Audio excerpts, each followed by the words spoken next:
Audi. That's probably the first thing to note about the e-tron.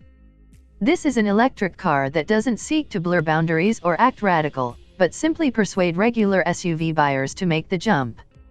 Audi refers to this as concept clarity. Tesla Model X deliberately looks and feels different. The Jaguar I-Pace is part SUV, hatch, crossover, and coupe, both pitched that way to make an impact and try to pull in buyers from all over. Both need growth. But Audi, defending huge sales volumes, has created a car people will recognize, understand. Although similarly sized, underneath the e-tron bears little resemblance to a Q7.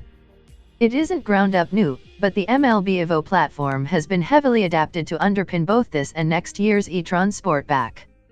There's an electric motor on each axle, the rear slightly more powerful than the front for a total of 402 bhp and 490 pounds-foot, and in between a 700 kilograms, 95 kWh battery pack. The e-tron is built in Brussels, in the plant that used to assemble the A1 that's now moved to Seats Martorell facility. Audi won't talk sales volumes other than to say it'll be built in similar numbers to the A1. The battery is built in a separate Brussels factory, and bolts direct to the bottom of the chassis. Further electric platforms are in the pipeline at Audi. The e-tron GT concept shown recently is based on Porsche's Taycan, while further down the line Audi and Porsche are working jointly on an all-new electric platform, known internally as PPE.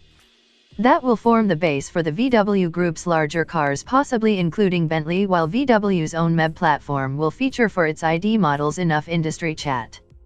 This e-tron wears another badge, 55 Audi's DAFT designation for cars with 333-408 bhp. It's safe to assume e-trons with varying power outputs will be along shortly, including an entry-level version with a smaller battery.